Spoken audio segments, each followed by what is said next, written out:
So now I want to investigate what happens when I bring this non-homogeneous term out to play. Well, fortunately for me, the answer is the same as what happens when I was just doing one equation. When we were solving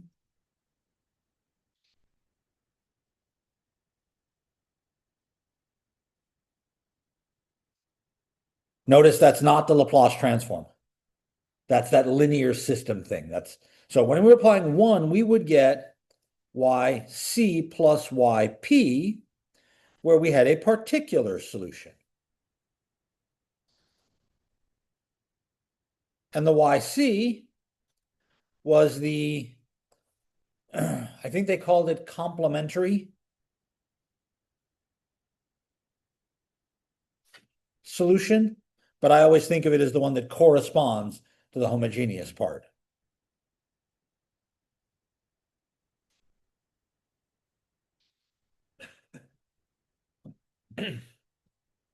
So when I do this for a system, it turns out I get the same setup. I get a homogeneous part, and then I do the particular solution. So really, the idea is still the same.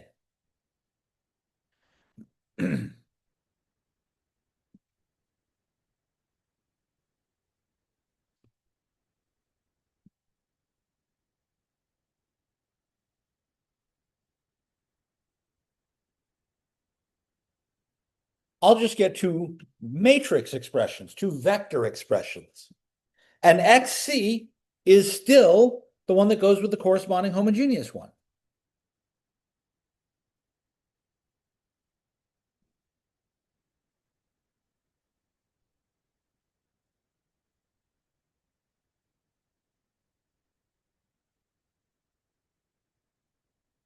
So the XC part comes from all the stuff we did yesterday and Friday. XP is still a particular solution. So I'm going to ask the same question. How do I get XP? And the answer is the same way as before, either undetermined coefficients or variation of parameters.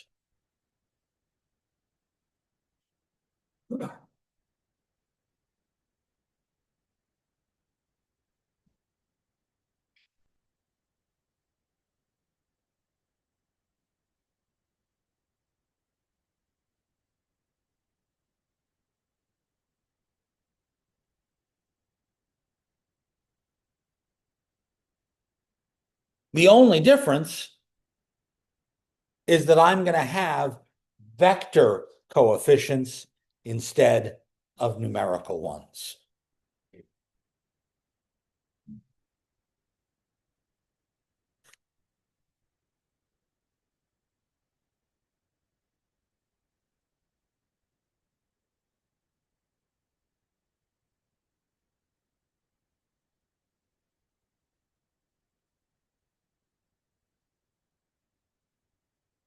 Okay. I think the best way to do this is with examples. Some examples are shorter than others. Some examples are longer than others. But let's go through the whole thing. I'm going to cheat and steal right out of the textbook. Problem number 3. X prime equals 1, 3, 3, 1, X plus minus 2t squared t plus 5. So there's my f of t for the non-homogeneous part.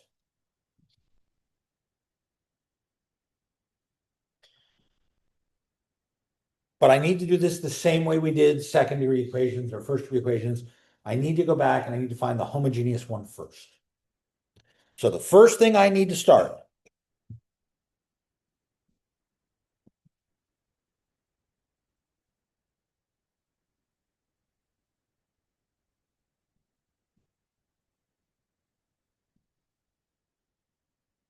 I need that. And the thing I need to do that is what? To solve this part. Yeah, see, it should be just the equations written out. Let's say which equation's written out. Like know how on Friday we went and you write out the matrix and like a system of equations. I think that's more work than is needed at this point, but I will do that a little later. I need to do something before I get to that. I need to do something with the matrix to get to the point where I can do that. Before that, yeah, I got to do the A minus lambda thing to get the eigenvalues and eigenvectors, to then do the reduced row echelon form, to then write them as equations. Yes. So this is now a procedure. We start with the eigenvalues and eigenvectors.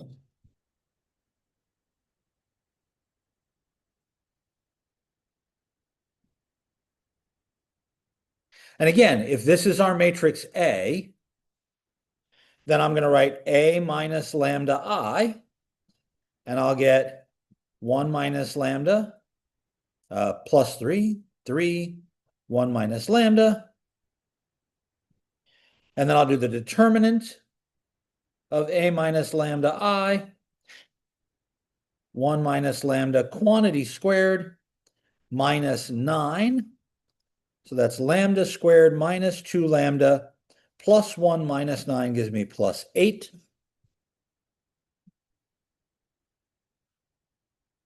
And that quadratic factors. Thank goodness. The algebra is getting easier.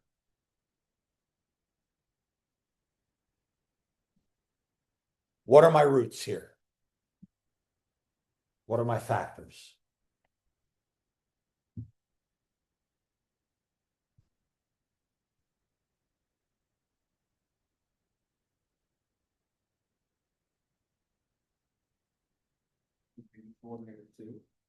Well, if I use a 4 and a 2, I want that to be a minus. I want that to be a plus, right?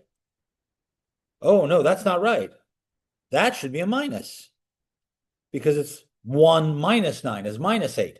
I can't have them both be minus.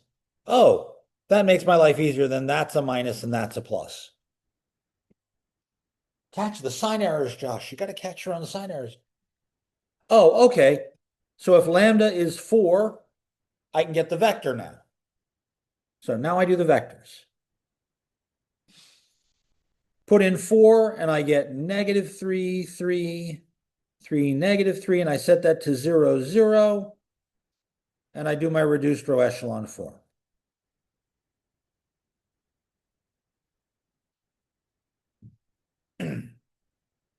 So my Gauss-Jordan procedure where I do all the row operations and eliminate and all that fun stuff. Yes, we do this technologically because we have a calculator and can do it that way.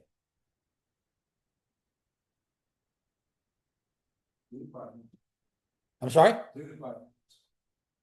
It's also slow. But once you know the process, then you can automate. I'm always in favor of, I need to know what it's doing before I let the computer just do the magic and walk away. I will say that that holds true in a lot of classes, but places like a stats class, I really don't want to walk my way through the entire calculation for some of those statistics because it's like 7 or 8 pages of arithmetic. Screw it, let the computer churn it out. Let's figure out what it means. But that's a separate issue. And then I realized, but I do know that. Oh, yeah. 1 negative 1 0 0. 1 negative 1 0 0. And that means that I get x1 minus x2 equals 0. And Hayden, that's the set of equations you were looking for, which is the same as x1 equals x2. Give me a vector that does that. There you go. Then do the same thing with lambda equals negative 2. 1 minus negative 2 is 3.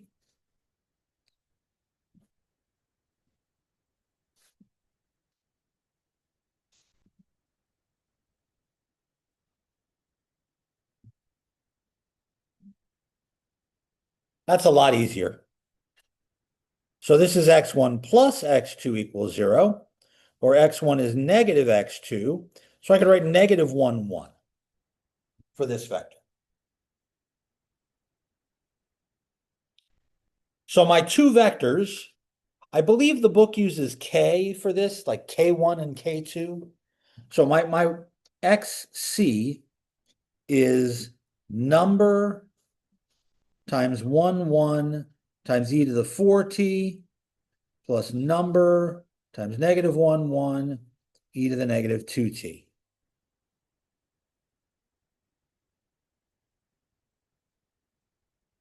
Now, right away, I can tell you two things. I've got one positive real eigenvalue, one negative real eigenvalue. I've got a saddle point. I've got arrows that are going in along this line and arrows that are going out along this line, which means stuff comes in at this angle of 45 degrees in the second and fourth quadrant, because that's the line y equals negative x. Y equals negative x. And it goes out along the line y equals x, because that's this line. So I can draw a phase portrait if I really want to, with arrows that go like this. Okay. Now, how do I find xp? All right, wait a second.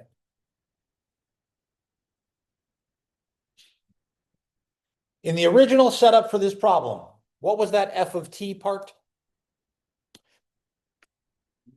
Negative 2t squared and bottom t plus 5. I've got a quadratic, right? So I should have something t squared, something t, something number as each piece.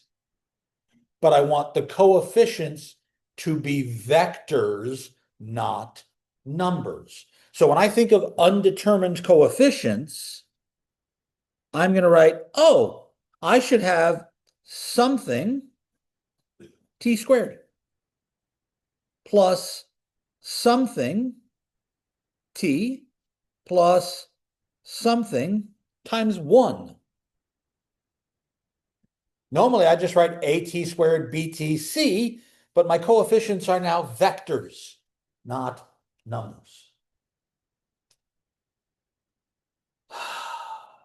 All right.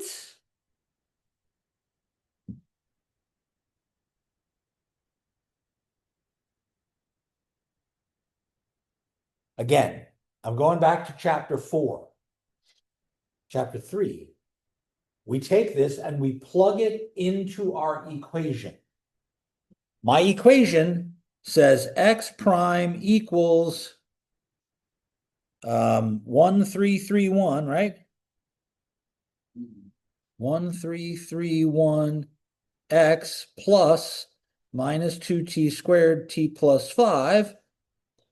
I need to know what x prime is, so I can set that up over here.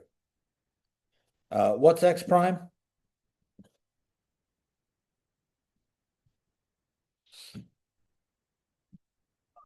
UABT and the C.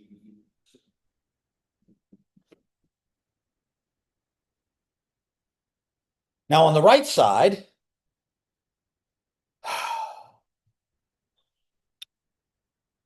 I got to multiply all the matrices and vectors together. So I'm going to put this expression in here.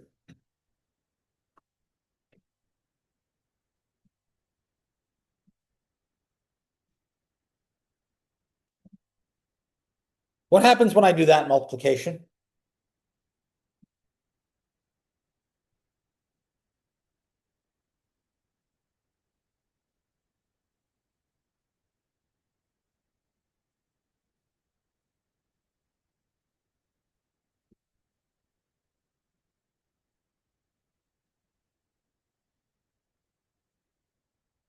Across the row and down the column, RC. So it's 1 times A plus 3 times B. And then across the row and down the column gives me 3 times A plus 1 times B.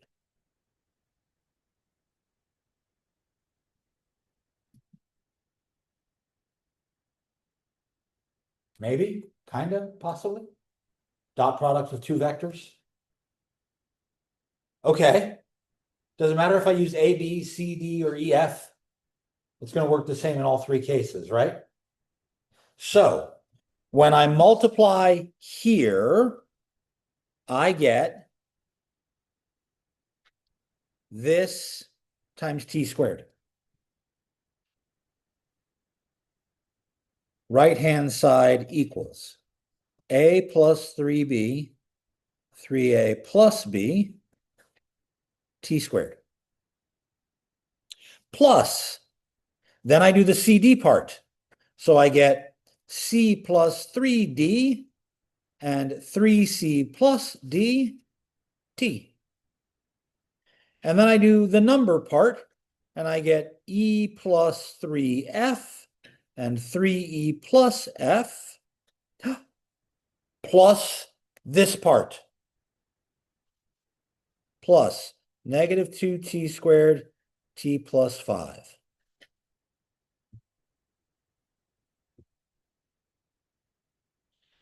Oh my God, this is ugly, isn't it?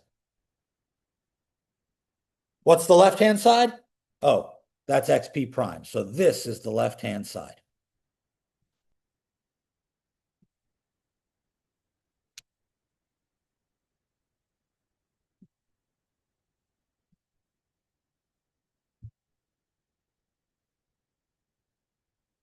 Now here's the fun part. The result of all of this, and I apologize in advance, the result of all of this is 6 equations and 6 variables. But it's actually just 3 sets of 2 equations and 2 variables. Think about all the t squares on the left side. T squared part. How many t squareds are on the left?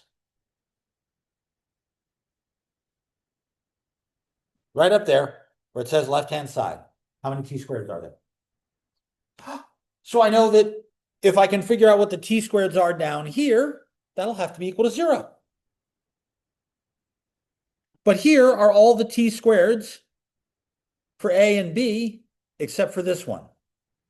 There's one extra t squared, and it's only in the top row. So I get A plus 3B minus 2 is equal to 0 from the top row. From the bottom row, I get 3A plus B is equal to 0 because you told me there were no B's on the other side. You can solve for A and B now, can't you? Yay! Instead of solving for A and B right now, let's write the other 2 pieces. Let's think about the T part. What's the T part on the left side? 2A plus C. Are there any T's next to this part? It's just the 2A, right? And the 2B. So I'm going to get 2A and 2B for that side. Now, I just realized I've done this stupidly. I apologize. I said left-hand side, and then I wrote this crap on the right.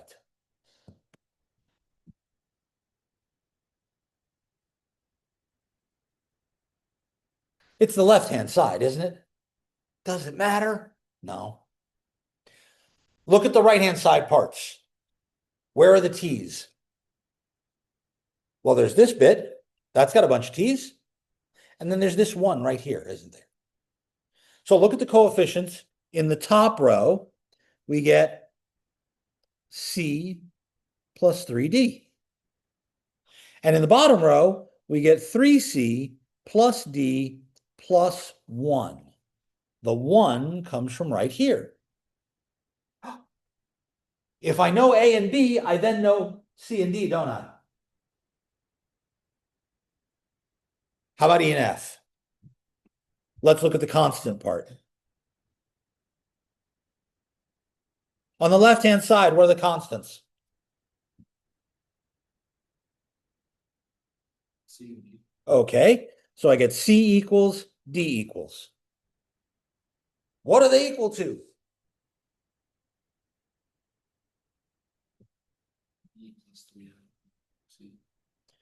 E plus 3F up here.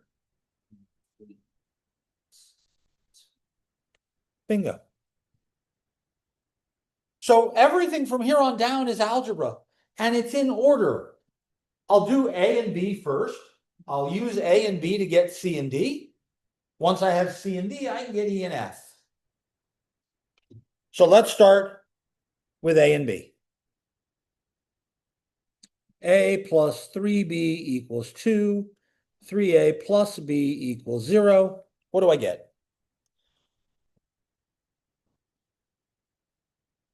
I'll multiply the bottom row by negative 3, and I'll get A plus 3B equals 2, and then I'll get negative 9A plus negative 3B equals 0. When I add, I get minus 8A equals 2. So A is negative 1/4. What's B?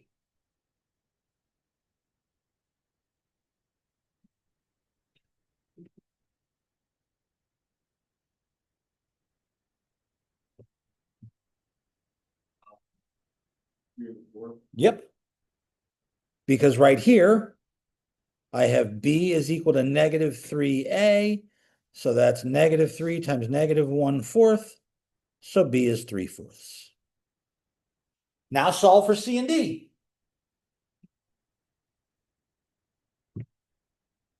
Okay, 2A, that's negative 1/2 equals C plus 3D. 2B, that's 3/2 equals 3C plus D plus 1. C plus 3D equals negative 1/2. 3C plus D equals positive 1/2. Because I moved the 1 to the other side.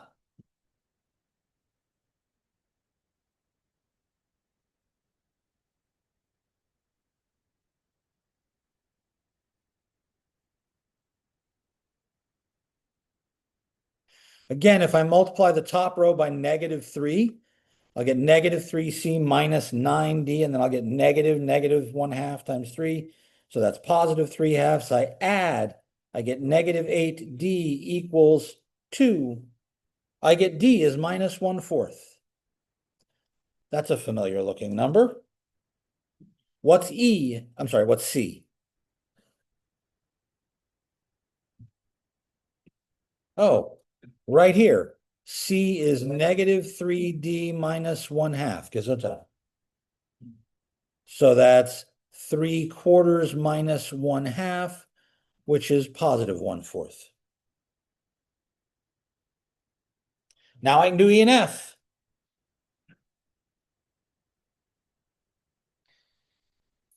E plus 3F equals C. C was 1/4.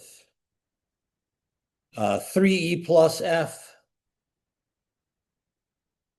plus 5 is equal to D, negative 1/4. Now I can solve those.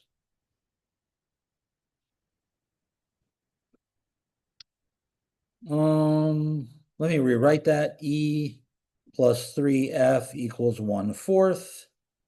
3E plus F, subtract that over.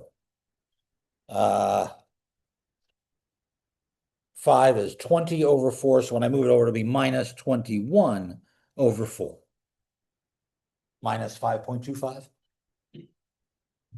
Multiply the top equation by 3 again, negative 3.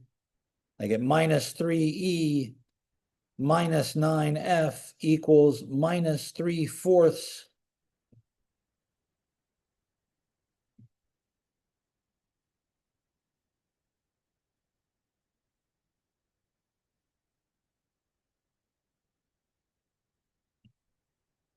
That's 24 over 4, isn't it? Right there, negative 24 over 4. That's negative 6. And then negative 8F. So F is 3/4. What's E?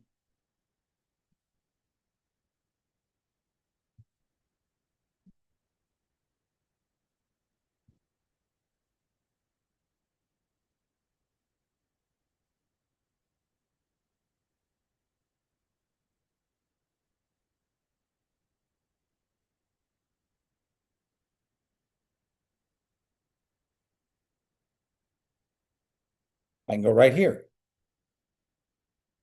Negative 3f plus 1/4.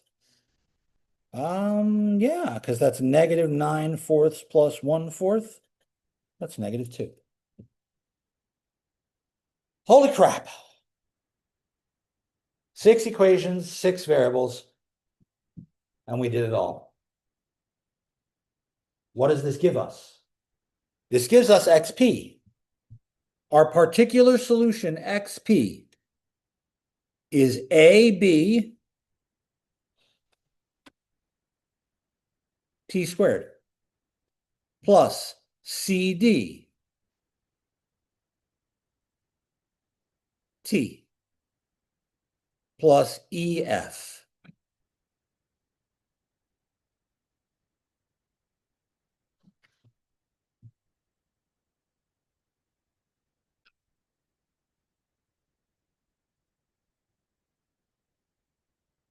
Which means I've actually solved the whole thing.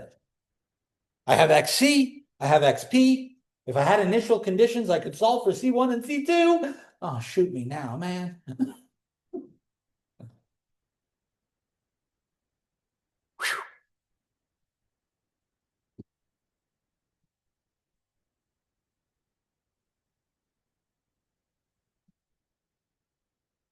Questions?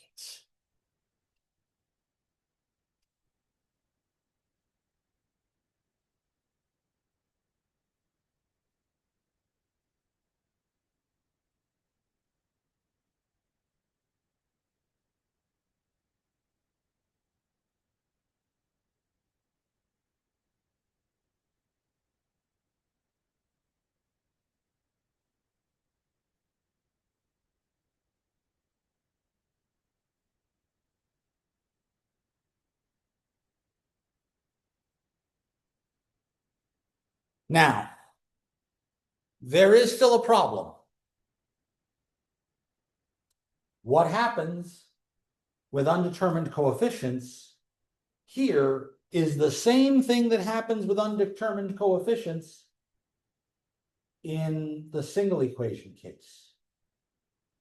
What if one of the pieces on the particular solution matches one of the original bits? What did we do when that happened?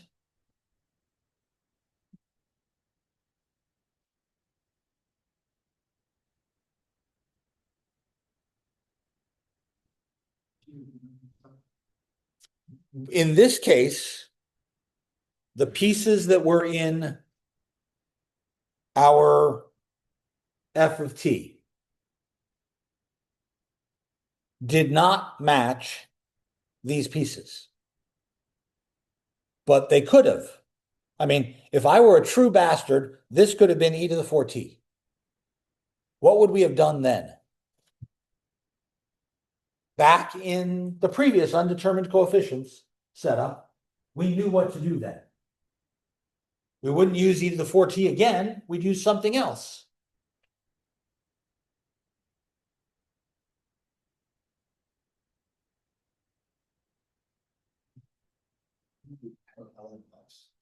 That was only when we were dealing with x to the power. That was for the one particular setup for the Cauchy-Euler equations. Most of the time, instead of adding an ln of x, we added an extra t or an extra x. If I do that here, that x gets a vector coefficient. But there also is another plane vector as well. I can't ignore that piece. If I had e to the 4t, I'd need t e to the 4t plus another vector e to the 4t, because it might point in a different direction. And I can't combine the vectors that way. This is summarized here on page 371, this remark right here. It's annoying. And it's so annoying that we tend not to do it that way if that sort of thing comes up. But that means what I'll do is I'll do the general solution, the corresponding homogeneous solution, and then I'll go, oh crap, the things are duplicated. I don't want to do this way.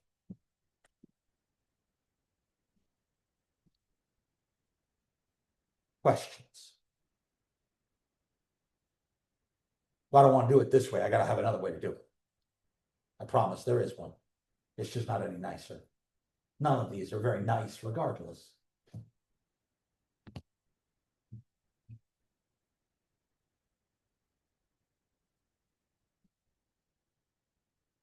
However, I will tell you that I did want to make sure to mention that there are some tricks in linear algebra that help us do eigenvalues and eigenvectors. So I again am stealing a problem directly from the textbook. Here is the problem as written. Problem number 7. X prime equals 1, 1, 1, 0, 2, 3, 0, 0, 5 x plus 1, -1, 2 e to the 4t.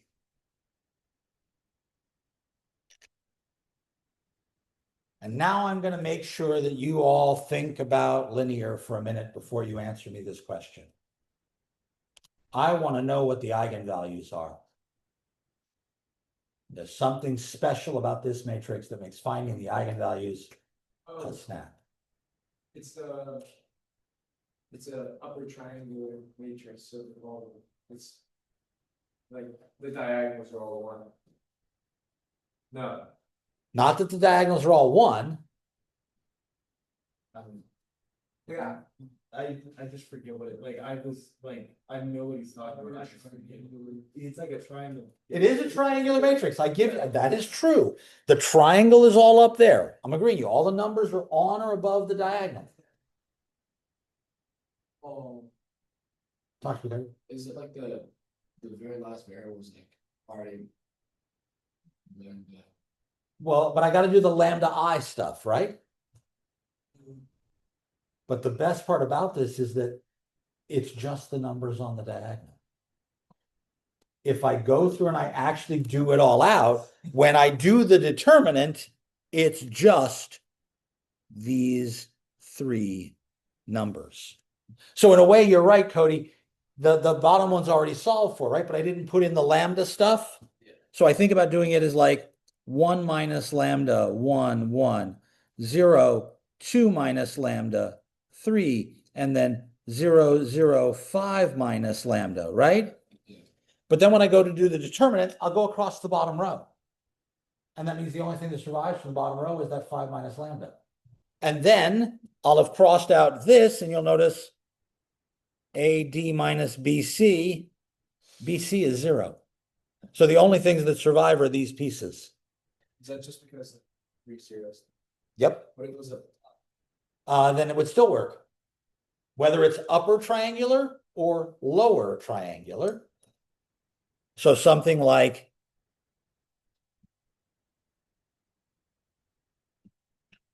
this would still work the same way. is it possible for them to be 0? Yeah, it's possible one of those numbers could be 0. So that if it was like rotated to the little end,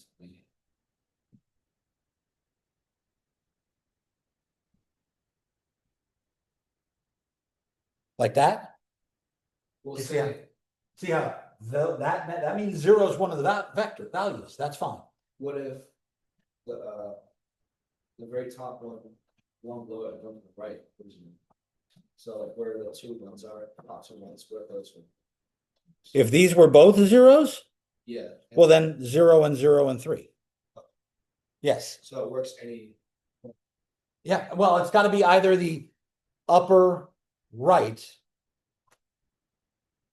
or the lower left, because it's that left to right diagonal. Yeah. That's the one that matters.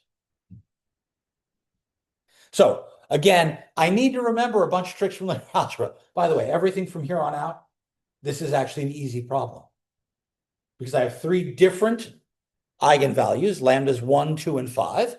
Each one's going to get an e to the something and a vector. And none of them are 4. So I don't have to worry about the repetition. Yay. The sneaky part of this problem is not anything like what we've already done. The sneaky part is, oh, I can short circuit the eigenvalue part.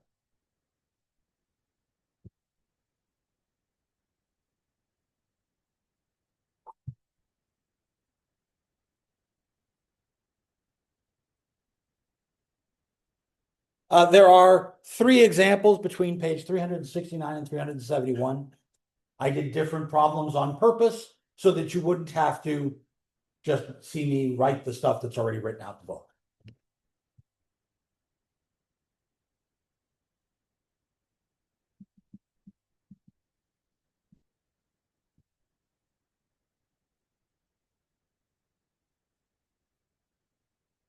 But when it comes to doing variation of parameters, okay, wait a minute. When I go back and think about variation of parameters, I remember those crazy ass integrals. You want me to integrate with matrices? Oh man, that's rude.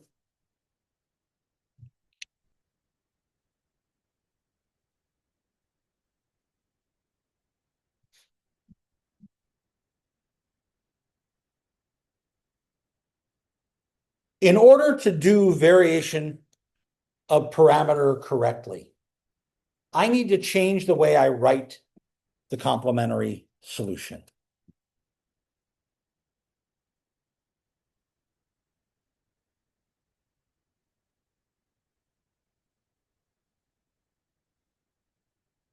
So let me go back to the problem we just finished solving, not the 3 by 3, but the 2 by 2, problem number 3.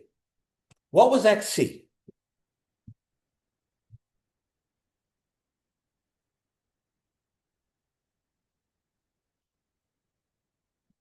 We had C1 times a vector times e to the,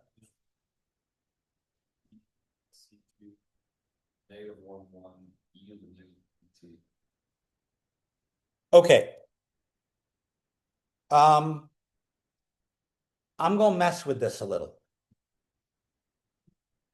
Let's combine these parts.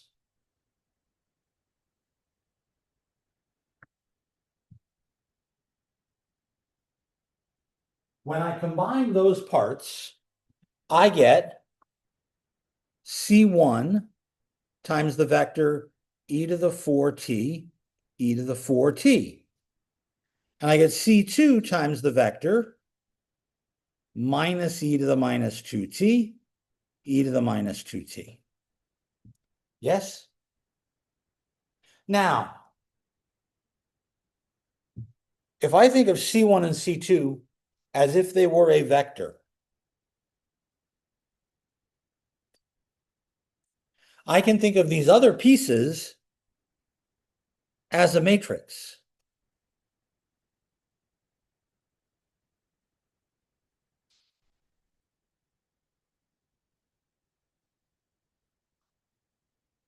Because when I do this first row with this first column, I get exactly C1 e to the 4t minus C2 e to the negative 2t. When I do the bottom row with this column, I get exactly what would be the bottom row here. So this is the same solution, but I've written it as a matrix times a vector. It's just a new way of writing the same thing. But you'll notice that the columns of this matrix are the fundamental set of solutions.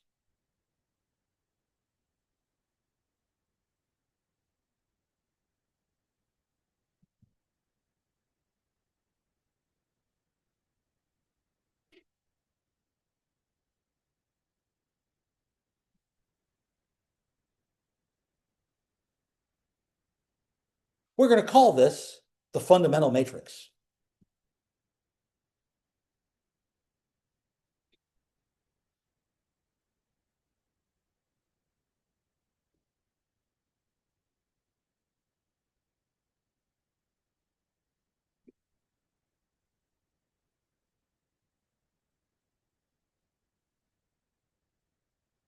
Now, I don't know why the textbook decided to do this, but the symbol for the fundamental matrix is a capital letter phi.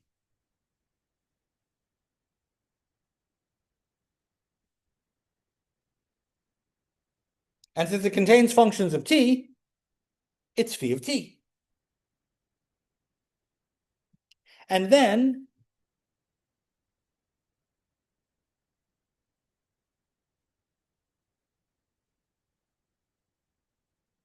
I can think of my coefficients as being a vector. Well, vectors get little vector arrowheads, damn it. That's how we write vectors. So I can think of this xc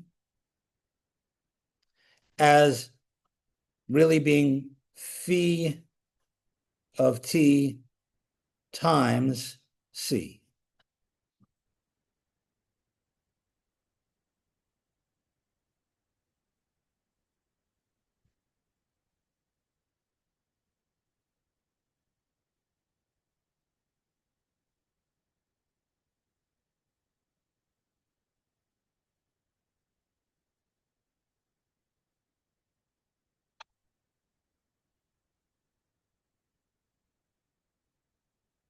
Now, xc is the one that goes with our homogeneous system, right?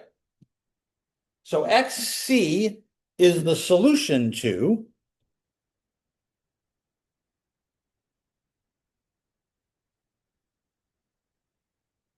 x prime equals ax.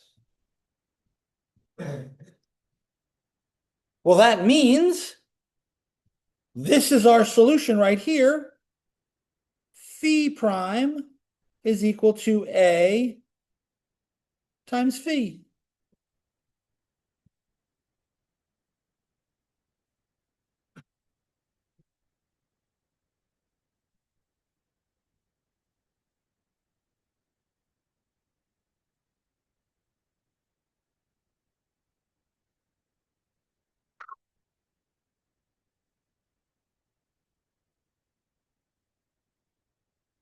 A fundamental set of solutions has the property that it is independent.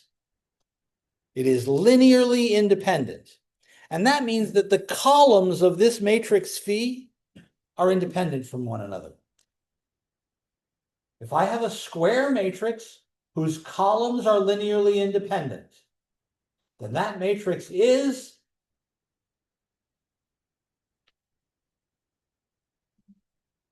unfortunately, no, matrices are not independent of other things. The vectors within them are independent. The big theorem with 19 different pieces.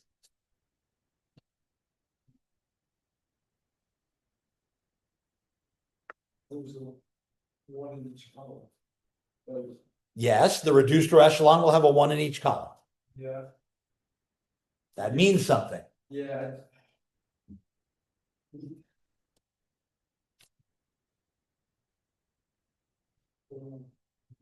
It also means that they span the appropriate vector space. It means that their row space is all of R whatever. There's like 18 different things that are equivalent to this. What's the first one? Is the first one dependent on the size of the matrix? Nope. Something to do with like exact solutions? Or- Yes. Is it, you know how it's like infinitely many solutions or like free variables, so. Yes, it does have something to do with that. Noah, the snap meant something. Yeah, it wasn't that. Oh, yeah. I- How do you know whether or not a matrix has one set of solutions or infinitely many set of solutions? That's free variables, right? That would tell me that there wouldn't be a row missing a 1. But how do I do that calculation? And the determinant is it's equal to 0 means that we have free solutions, not that we don't. You might just have to tell us this. That the determinant is not 0 means we have one and only one solution, means our matrix is invertible. That's actually the name of the theorem, the invertible matrix theorem. And it's got all of these things that are equivalent, and the determinant being not 0 is in that list. As is the homogeneous equation only has one solution. As is the reduced row echelon form has a 1 in every row. As is the row space is all of Rn. As is the columns are independent. So the other thing this means is that this matrix is invertible.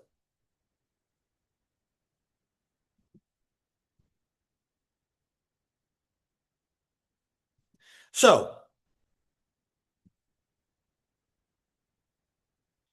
I'm going to need to do what we did for variation of parameters.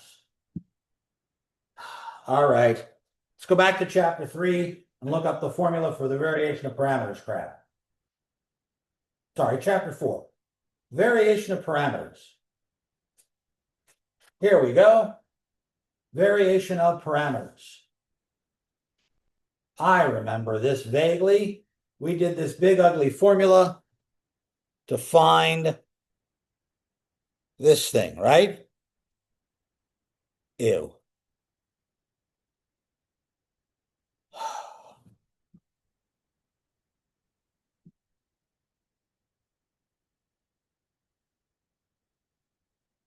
The thing that bothers me in this is that there is division.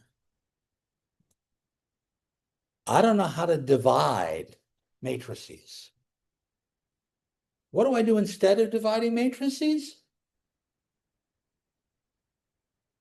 Like a fraction, you flip the second one and multiply it, so you invert the second one and do that. I invert. That's why I need to know it's invertible, so I can invert. I want to take this formula and I want to use, instead of division, phi inverse. Oh, thank God.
So the best part about using this fundamental matrix is that I know it's going to have an inverse. Now, I can walk through the entire process we just did on page 160, where we got this formula for. Undetermined coefficients. Wait a minute. Undetermined coefficients. I replace these numbers by functions, and then I carry out the multiplication, and I do all the simplifying I can do. Well, in this case, the result is that xp is phi of t times the integral of phi inverse times f of t dt. At this point, you insert an aghast face here. Oh my God, you want me to do what? I want you to integrate a matrix. But really, that just means integrating the stuff in the matrix. Let's go back and look at the problem we just finished. The one with the e to the 2t and the e to the 4t in it. So, in problem 3, we had phi of t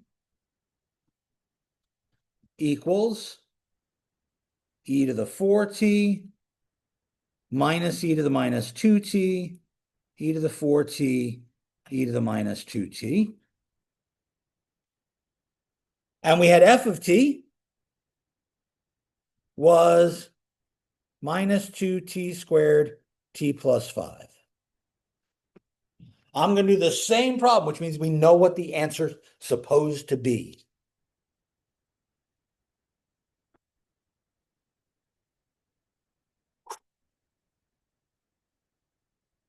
the first thing I need to do, and I'm going to be really happy because this is a 2x2 matrix, I need phi inverse.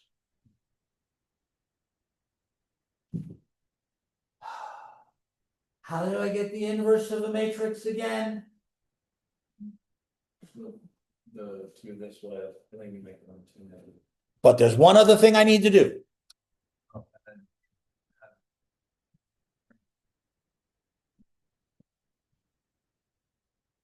One over what? Oh. Our determinant. And then I flip which two? A and B, and then make B, C, negative. By the way, if you were doing this on anything bigger than 2x2, you'd do this part on the computer. There is no question that this is just the hell with it. I'm going to do it on the computer. So that means for us, phi inverse is 1 over a d e to the 4t e to the minus 2t minus bc negative e to the negative 2t e to the 4t times switch a and d e to the minus 2t e to the positive 4t goes down there. Put a minus sign on this one. A minus sign on this one makes it plus. And there's my inverse. But I'm going to make this simpler before I do any of that. What do I get on the bottom? Down there? Zero. I don't think so. That's e to the 2t minus a minus becomes plus. That's e to the 2t. So the bottom here is 2e to the 2t.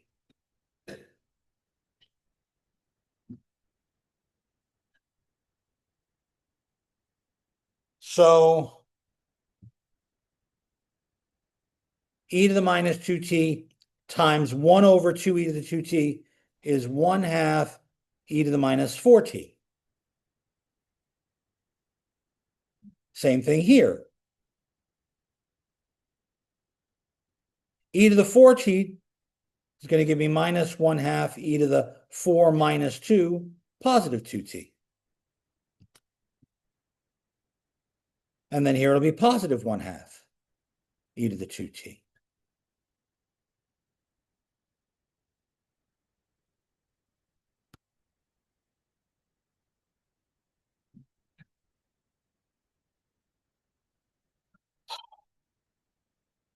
Remember that our integral up there, scroll back up. Our integral is phi inverse times f. So I need phi inverse of t times f of t. So that's this thing.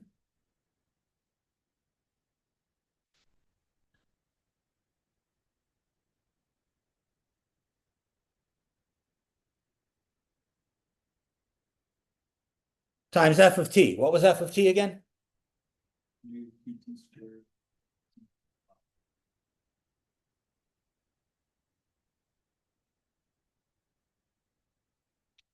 Across the row and down the column.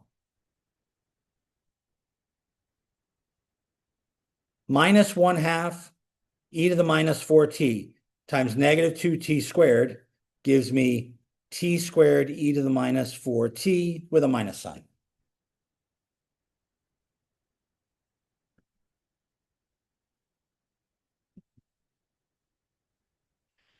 Then I multiply this 1/2 by the t plus 5. So I get plus 1/2 t e to the minus 4t plus 5/2 e to the minus 4t. But that's just the top row. I also need the bottom row.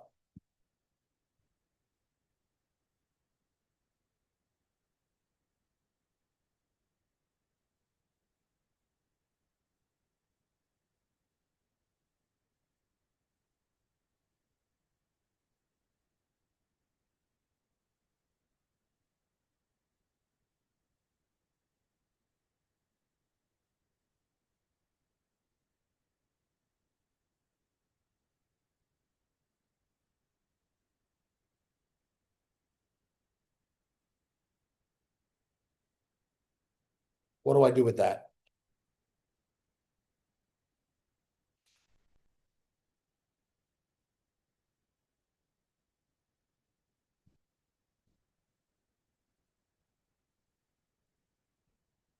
Scroll back up to our problem. Our problem says we're supposed to take that phi inverse times f and integrate it. So I need you to integrate this thing, which means I need you to do two integrals. I need you to do the integral. All of these have an e to the 4t in them. E to the negative 4t times minus t squared plus 1/2 t plus 5/2 dt.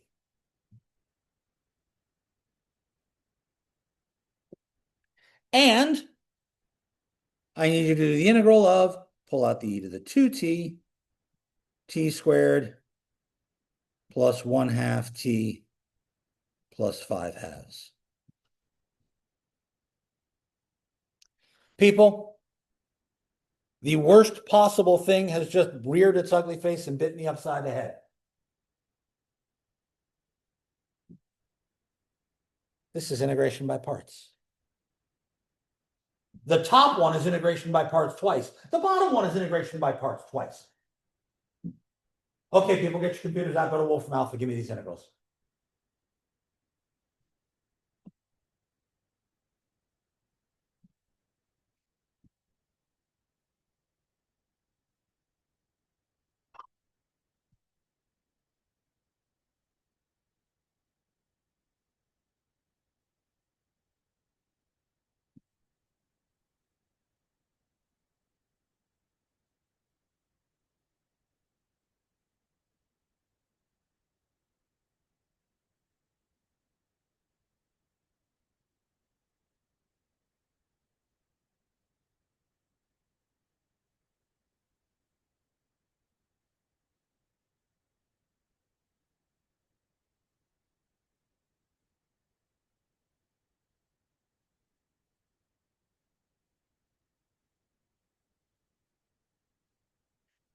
I know I said it, but it doesn't look like I wrote it properly. In that first integral, notice that this is a minus t squared here. That is a negative t squared.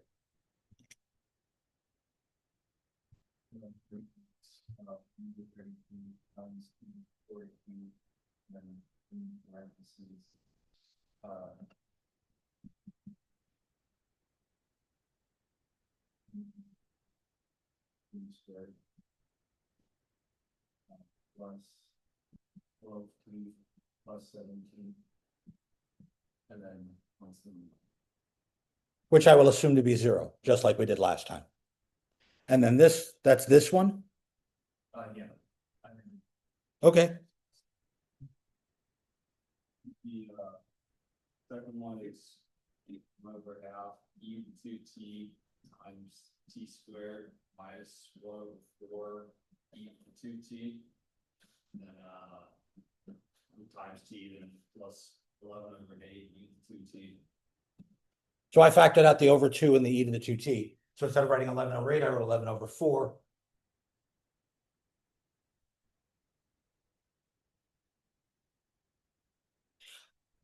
Jack, would you go back and double check that first one again?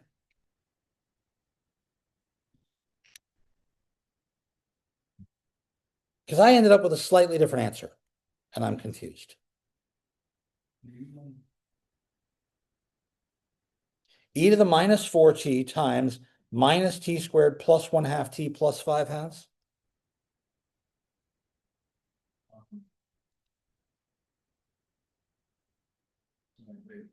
Yeah, that's right. No. Sorry. It's okay.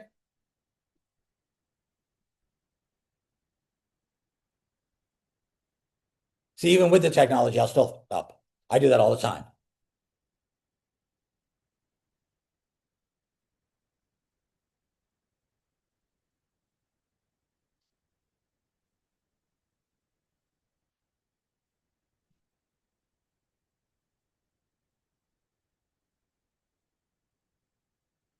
I hope. No.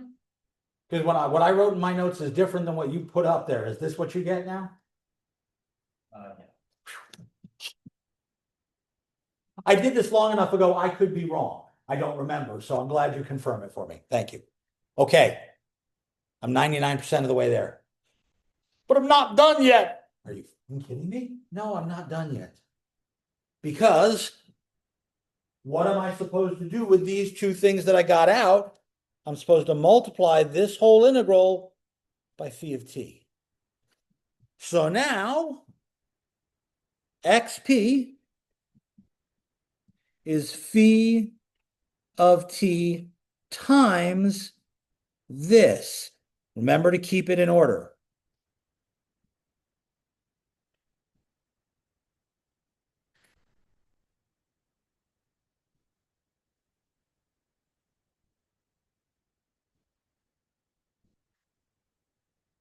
Which means I have to do one more matrix multiplication for me to finish this out. And phi of t was e to the 4t, e to the 4t, minus e to the minus 2t, e to the minus 2t. Hey, look at that. When I go across the row and down the column, the e's are going to cancel, aren't they? Which is going to give me stuff that's just polynomial. And that's really good because I already know what the answer is supposed to be. The answer is supposed to be the thing we got when we did variation of parameters, which looked like this. There shouldn't be any e in it when all is said and done. So I'm really glad to see that the e's are going to cancel when I do this multiplication.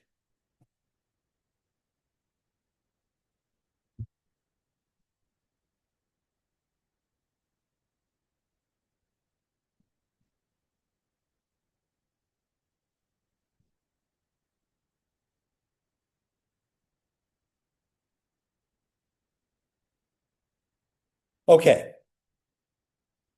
When I multiply this piece by this piece, the e's cancel. So I get 1/8 2t squared minus 5. And then I add this. The e cancels with the e. I get a minus 1/2 t squared minus 1/2 t plus 11 over 4. That's the top row. The bottom row. The bottom row gives me 1/8 2t squared minus 5 plus 1/2 t squared minus half t plus 11 over 4. Because here the e to the minus 4t cancels the e to the plus 4t, and here the e to the minus 2t cancels the e to the plus 2t. Yes, sir. You said 1/8, but you wrote 1/2. Well, that was dumb of me. 1/8. Good catch.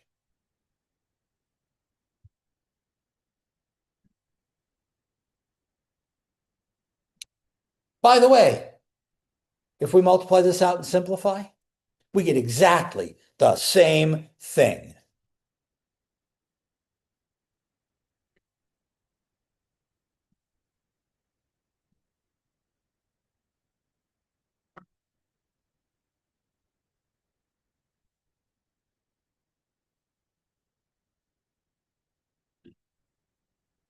And look at that.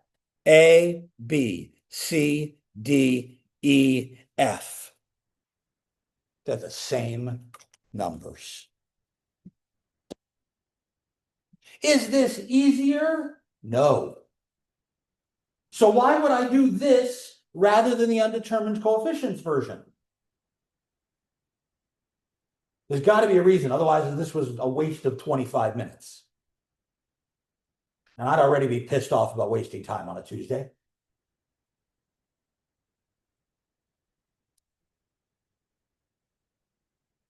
The reason we choose to do this is the same reason we did variation of parameter back in chapter 4. It works in more cases. We can only do undetermined coefficients when we have e to the stuff, cosine, sine, or polynomial. But I can do variation of parameters on any integrable function. I think last time we did one with a secant in it. Or we can do one with a tangent in it. Once I get to variation of parameters, I can do this in more cases, in spite of the fact that it's longer and less pleasant. It works more often.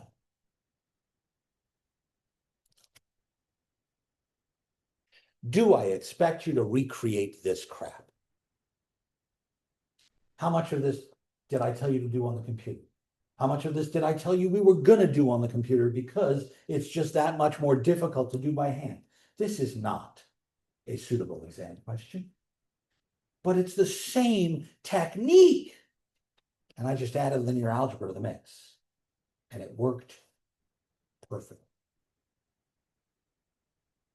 So just as we did on the last exam, when you think about what should you be studying your ass off about for the upcoming exam, trying to do this by hand ain't on it. Tomorrow, no. Yes, tomorrow. Today is Tuesday. Tomorrow is question and answer day. No. Yes, tomorrow's question and answer day because the homework is due Friday and the exam is Monday. And then we actually have class on Tuesday. So I can give you something really important to review over Thanksgiving. I will see you all tomorrow. Get out of here.